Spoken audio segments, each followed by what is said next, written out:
यहाँ पर सवाल देखिए, एक 12 घन, ये घन है, इसकी एक भुजा कितनी है 12 सेंटीमीटर।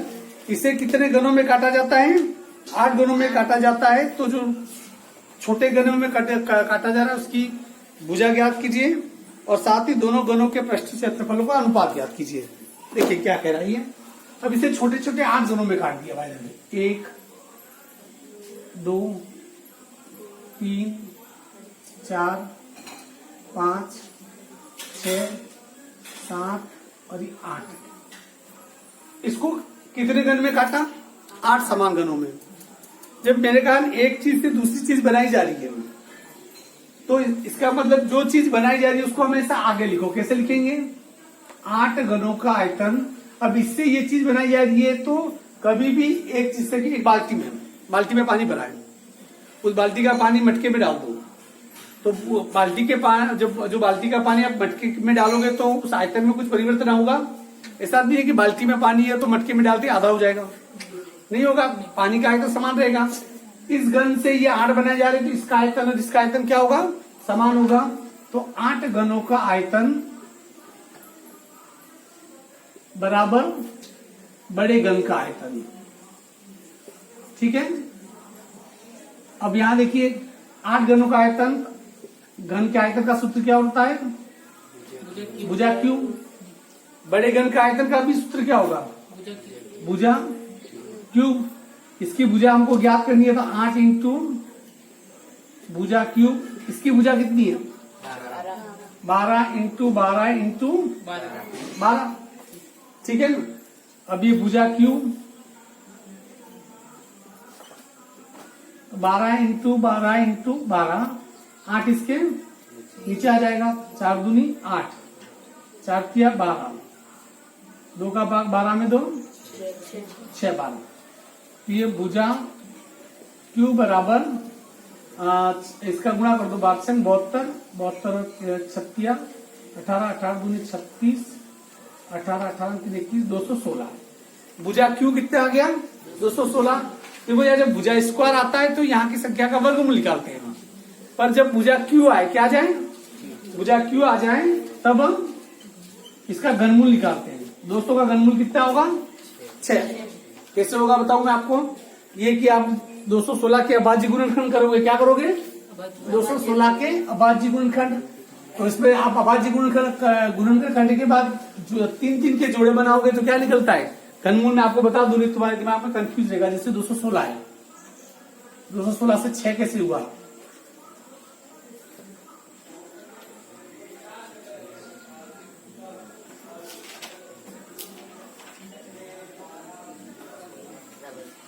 ये अभाज्य गुणनखंड आ गए, ये तो आते हैं आपको। फिर 3 के जोड़े बनाओ, 2 निकाला, ये 3 और 2 का गुणा करो, कितना आ गया 6। तो इसका घनमूल कितना आ गया 6। तो अब यहाँ भुजा कितनी हो गई 6।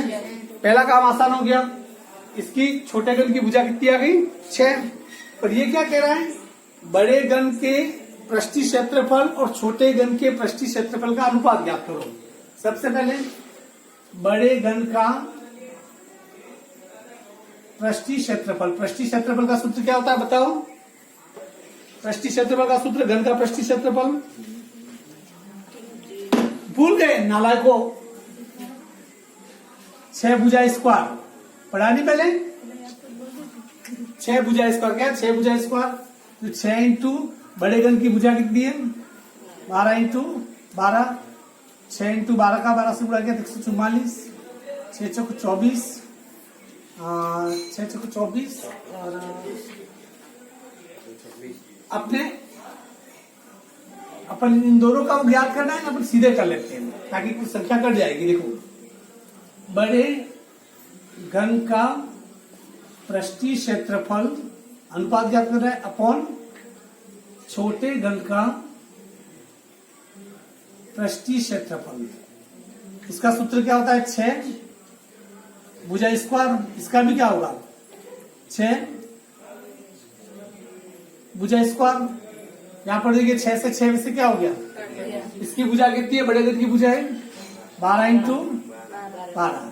छोटे घन की भुजा कितनी आ गई 6 इंटू 6, 6 दूनी 12, 6 दूनी 12। ऊपर गुणा किया कितना, 2 दूनी 4, नीचे कितना रह गया 1। तो बड़े घन का पृष्ठीय क्षेत्रफल अनुपात छोटे घन का पृष्ठीय क्षेत्रफल कितना जाएगा, 4:1। Is it clear? चलिए इसके बाद एक सवाल और, सवाल नंबर 9 देख लीजिए। सवाल नंबर 9 को भी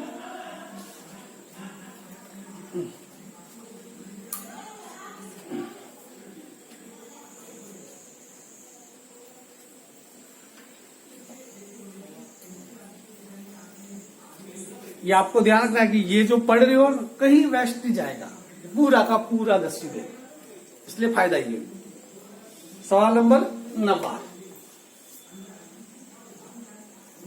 3 मीटर गहरी, ये बहुत ही अच्छा सवाल है और समझने वाला सवाल है। 3 मीटर गहरी और 40 मीटर चौड़ी एक नदी 2 किलोमीटर प्रति घंटे की चाल से बहकर समुद्र में गिरती है, तो 1 मिनट में समुद्र में कितना पानी गिरेगा? देखिए तुम सोचोगे ठीक है सब सवाल पूछ लिया, ये नदी है भाई, ठीक है। 3 मीटर गहरी, इसकी गहराई कितनी है? 3 मीटर। अब गहराई तो मैं बना नहीं सकता हूँ, तो इसकी 3 मीटर, इसकी गहराई है 3 मीटर और चौड़ाई है, इसकी चौड़ाई है 40 मीटर। कितनी? 40 मीटर चौड़ाई और गहराई। यदि गहराई बनाए तो कैसे बना, गहराई में बना नहीं सकता, पर यू बना रहा हूँ 10 से।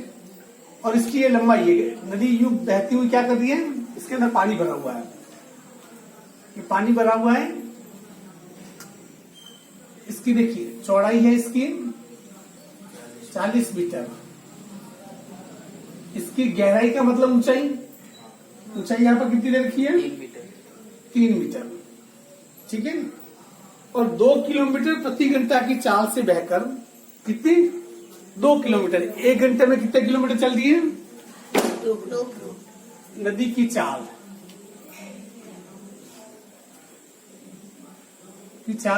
कितनी है? 2 किलोमीटर, 2 किलोमीटर प्रति घंटा, 2 किलोमीटर प्रति घंटा, 2 किलोमीटर प्रति घंटा की चाल से वो क्या कर रही है, चल रही है। तो 1 मिनट में समुद्र में कितना पानी मिलेगा? अब देखिए सबसे पहली बात इसको समझना, नदी का पानी बह रहा है तो 2 किलोमीटर तक, कितना? 2 किलोमीटर तक जाने में उसे कितना समय लगता है? 1 घंटा। 1 घंटा मतलब 60 मिनट। इसको इस प्रकार से लिख सकते हैं अपन, हाँ, नदी की चाल कितनी है? 2 किलोमीटर प्रति घंटा।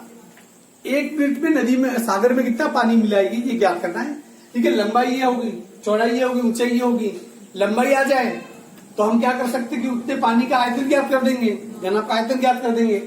यहाँ पर कह रहा है 2 किलोमीटर प्रति घंटा, इसको समझिए, इसको 60 मिनट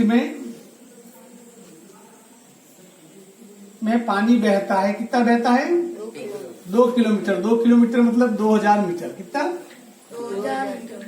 1 मिनट में पानी बहेगा 2000 बटा 60, 2000 बटा 60। तो इससे काट दो, वो पूछा 1 मिनट में कितना, तो 0 से 0, 3 दूनी 6 और ये 100, तो कितना गया 100 बटा 3 मीटर। अर्थात कि पानी ये समझो कि 1 मिनट में चल के यहां से यहां आया, जैसे 1 मिनट में पानी बह के यहां से यहां आया, ये लंबाई इसकी कितनी हो गई?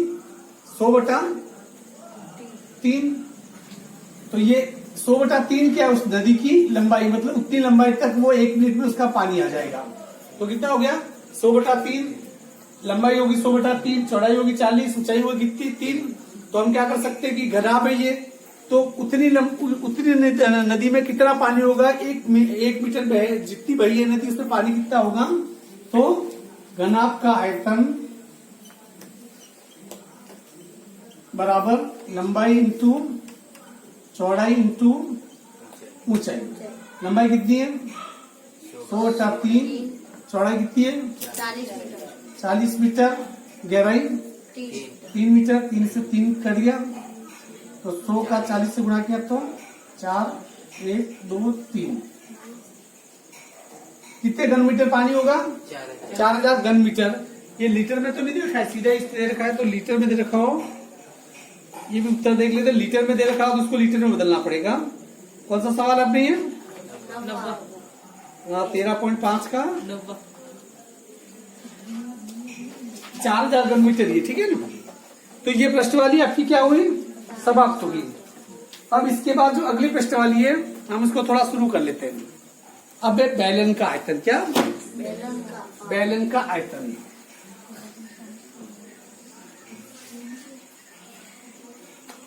तेरह पॉइंट 6 सूत्र है, देखिए टॉपिक है बेलन का आयतन।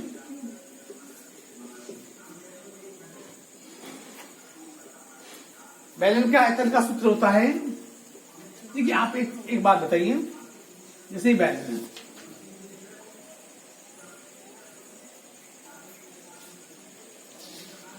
ठीक है ना, ये बेलन है, ये इसकी क्या है, ऊंचाई है।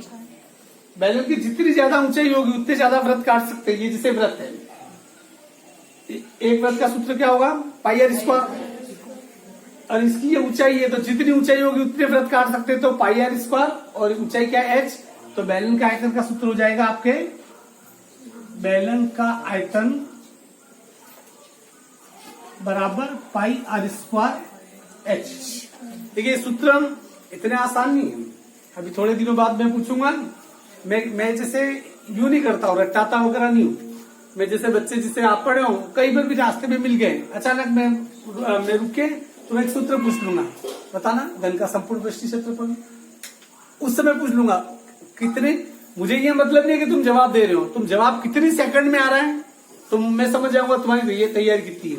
मेरे मुंह से निकला इसका सूत्र, आपके मुंह से फटाक से निकल गया, तो इसका मतलब ये कि आपका काम कंप्लीट है। मैं पूछूंगा कि प्रेजेंट परफेक्ट कंटिन्यू टेंस का फॉर्मूला बताना, तो ऐसे करोगे तो समझ जाऊंगा कि गई भैंस पानी में। ये पूछूंगा मैं आपको, अब मुझे बताया कि मैं ऐसा कह रहा हूं, तो इन फ्यूचर में तुम मेरे सामने भी आना बंद कर दोगे। ये पता नहीं, ये आदमी का मार्केट में मिल जाए, इज्जत का बाजीवाला कर दे, ये भी हो सकता है, ठीक है ना। चल ऐसा करोगे तो भी मैं पूछूंगा। अब कुछ सवाल देख लीजिए, इसके एक दो सवाल देख लीजिए। सवाल नंबर पहला, 13.6 का पहला, एक बेलनाकार बर्तन के आधार की परिधि, पहला सवाल इससे फंसा दिया, परिधि बराबर 132 सेंटीमीटर है, और उसकी ऊंचाई h बराबर कितनी सेंटीमीटर है, 25 सेंटीमीटर है। तो इसमें कितने लीटर पानी आएगा, इसमें क्या कह रहा है, कितने लीटर पानी आएगा। बेलनाकार बर्तन है तो कितने लीटर पानी आएगा, इसका मतलब आयतन ज्ञात करना। पानी का जो भी मसला हो, किसका मसला होता है, आयतन का। यहाँ पर देखिए सूत्र में क्या चाहिए, पाई आर स्क्वायर एच, त्रिज्या आर का मतलब त्रिज्या और एच का मतलब ऊंचाई। त्रिज्या ऊंचाई क्या चाहिए, दोनों चाहिए। आप ये मुझे बताओ, ऊंचाई तो है इसमें, ये त्रिज्या है, ये परिधि है। पर कई लोग क्या करेंगे, ओ मेरे को आता है पाई आर स्क्वायर एच, जो हाथ ले जाते हुए पाई आर स्क्वायर एच और 132 इंटू 25 करके सवाल ये करके आ जाएंगे, और घर पे आके पता चलेगा कि सवाल तो गलत है। देखिए परिधि दे रखी है, जैसे बेलन है, इस बेलन में यदि इस बेलन को काट के निकालूं तो इसके नीचे क्या निकलेगा, इस प्रकार से वृत्त। मैंने आपको काट के बताया था वृत्त। ये परिधि, ये क्या है, इसकी परिधि। ये परिधि कितनी है, यहाँ पर देखिए 132। तो पहले परिधि से क्या निकालना पड़ेगा, त्रिज्या। यू नो, जैसे परिधि बराबर कितना, 132। परिधि का सूत्र क्या होता है, बोलो, 2 पाई आर। क्या होता है, परिधि के सूत्र के अंदर ही आर छिपा हुआ है, 2 पाई आर। 2 की जगह 2, पाई की जगह त्रिज्या, आर की जगह आर बराबर 132। आर ज्ञात करना है, आर बराबर 132, 2/1 का उल्टा 22/7 का 22 छंग 132, 3 दूनी 6, आर बराबर 7 कितना आ गया, 21 सेंटीमीटर। अब त्रिज्या 21 सेंटीमीटर आ गई, तो अब इसका क्या किया जा सकता है, इसका आयतन, इसका बेलन का आयतन आराम से ज्ञात किया जा सकता है। अब देखिए बेलन का आयतन, बेलन का आयतन का सूत्र क्या है, बेलन का आयतन बराबर पाई आर स्क्वायर एच। पाई की जगह 7 त्रिज्या की जगह 21 इंटू 21, ऊंचाई कितनी है इसकी 25। 7 के पाटे से काट दो, 7 किया 21, इसका गुना कर दो 22 से कम 22, 22 दूनी 44, 44, 45, 46 इंटू 25 किया 75, 25 में कितना आ गया 75, 462 और 75 का गुणा करना फटाफट।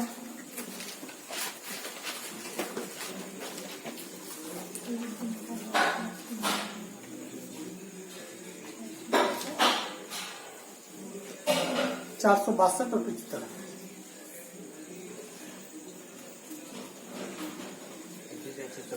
हाँ पहले देख लेते ना, दूसरों एक दो जने करेंगे तो ही मालूम। वो इसलिए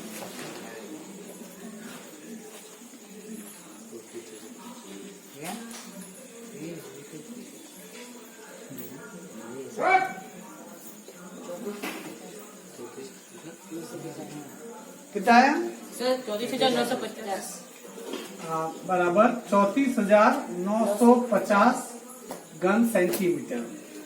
और वो क्या सवाल क्या पूछ रहा है, कितने लीटर पानी आएगा, क्या पूछ रहा है कितने लीटर पानी आएगा। अब यार लीटर में पूछा है तो हमें बताए कि 1000 घन सेंटीमीटर में कितना लीटर पानी आता है, 1 लीटर। कितना, तो 1 घन सेंटीमीटर में 1/1000, ये कितना है 34,950 में 1/1000 इंटू 34,950, 0 से 0 काटो, अब दो संख्या की बात क्या लगा तो 34.95 लीटर। तो उस पर कितना पानी आएगा 34.95 लीटर। Is it clear. चलिए इसका एक सवाल और कर लेते हैं, फिर मैं आपको छोड़ देता हूं। यहाँ पर देखिए सवाल नंबर दूसरा सवाल क्या देखिए, लकड़ी के एक बेलनाकार पाइप का आंतरिक व्यास 24 है, बाहरी व्यास 28 सेंटीमीटर है, इस पाइप की लंबाई 35 सेंटीमीटर है, इस पाइप का द्रव्यमान ज्ञात कीजिए। यदि 1 वर्ग सेंटीमीटर लकड़ी का द्रव्यमान 0.6 ग्राम है। मुझे पहले ये देखना है कि खोखले बैलन का मैंने आपको शायद इस पे आया नहीं आपके सर 34,650 उत्तर आ रहा है हमारे। 34,600 कितना है 50, हाँ 650। तो ये 650 कर दो ना, अपने क्या पैसा लगता है अलग से इसका। 34,650 34.65, ठीक है।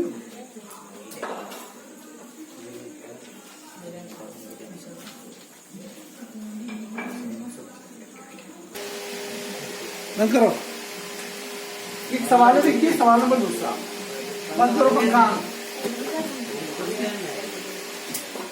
एक लकड़ी का एक बेलनाकार पाइप है, इस प्रकार से देखिए, समझिए इसे थोड़ा।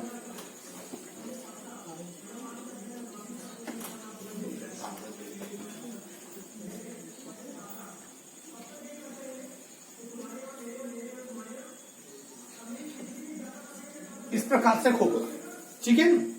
ये क्या कह रहा है देखिए, बाहरी व्यास, एक तो यहां से ये व्यास, ये पूरा बाहरी व्यास, ये बड़ा वृत्त दिख रहा है ना, ये पूरा बड़ा वृत्त बाहरी व्यास हो गया, व्यास बराबर 14 सेंटीमीटर। कितना, सॉरी 28 सेंटीमीटर। कितना, 28 सेंटीमीटर। और आंतरिक व्यास का मतलब ये अंदर जो वृत्त दिख रहा है, आंतरिक व्यास है, आंतरिक व्यास है 24 सेंटीमीटर। कितना, 24 तो इसमें जो लकड़ी लगी हुई है 1 घन सेंटीमीटर लकड़ी का भार है, द्रव्यमान है 0.6 ग्राम। तो आपको इसमें लगी लकड़ी का द्रव्यमान ज्ञात करना है। ये खोखला बैलन है।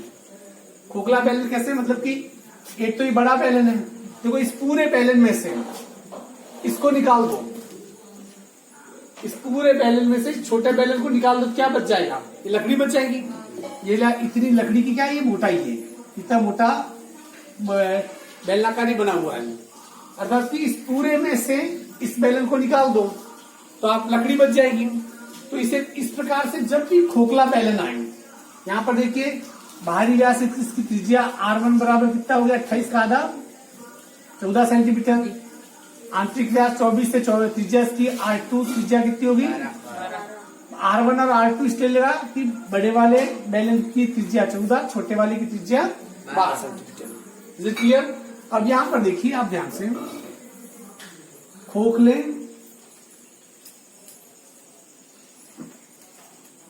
बैलन का आयतन, इसका सूत्र होगा, ध्यान क्या रखना, देखिए वैसे बैलन के आयतन का सूत्र क्या होता है, पाई आर स्क्वायर एच। इसका सूत्र बदल देंगे अपन, पाई या आर स्क्वायर, मतलब कि बड़े वृत्त की त्रिज्या में, बड़े वृत्त में बड़े बैलन के आयतन में से छोटे बैलन को घटाना है, तो या इसका सूत्र कर देंगे R1 square minus R2 square into ये h का h। इस R स्क्वायर की जगह क्या लिख देंगे, R1 square minus R2 square, पाई की जगह 22/7, R1 त्रिज्या कितनी है 14 का स्क्वायर माइनस R2 कितना है 12 का स्क्वायर इंटू h कितना है 35। ऊंचाई कितनी है इसकी, इस बैलन की ऊंचाई है h बराबर 35 सेंटीमीटर। 7 से 35 काट दो 5 बार, 22 की जगह 22 इंटू, अब यहां पर देखिए ध्यान से, 14 का स्क्वायर कितना होता है, 14 का 14 से गुणा करो 196, 12 का 12 से गुणा करो इंटू, इसको ए स्क्वायर माइनस बी स्क्वायर वाली विधि से भी कर सकते हैं, पर सिंपल संख्या इसलिए कर दिया हमने। 5 का ये 5 का 5, 22 और 5 का गुणा कर दो, 22 पंचा 110 इंटू 196 में 144 घटा दो, 6 में 4 गया तो 2, 9 में 4 गया तो 5, इसका गुणा करो 0 का 0, 11 दूनी 22, 52 बराबर, 6 में 4 गया तो 2, 9 में 4 गया तो 5, और ये 22 पंचा 110, 11 दूनी 22, 0 का 0, 11 दूनी 22, असली की 2, 11 5 55, 56 57 घन सेंटीमीटर। ये कितना आ गया 5720 घन सेंटीमीटर। अब वो कह रहा है कि 1 घन सेंटीमीटर का भार का द्रव्यमान का मतलब क्या होता है, भार बराबर कितना है 0.6 ग्राम। कितना 0.6 ग्राम। अपने कितने का ज्ञात करना है, 5720 घन सेंटीमीटर का भार 0.6 इंटू 5720 का क्या करेंगे, गुणा कर देंगे, पॉइंट हटाए नीचे 10, 0 से 0, तो इसे गुणा करो 6 12, 7 42, 1 43, 80 लगी 4, 6 25 30 और 4 34, 3432 ग्राम। ग्राम को किलोग्राम में बदलना पड़ेगा।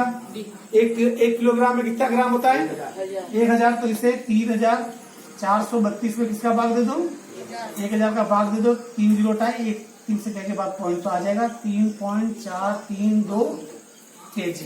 तो उस लकड़ी का वजन कितना आ जाएगा 3 किलो 432 ग्राम। इसके बाकी के सवाल अपन कल करेंगे। 1-2 सवाल आपको आए तो आप क्या कर सकते हैं, ट्राई कर सकते हैं। ठीक है, चलिए।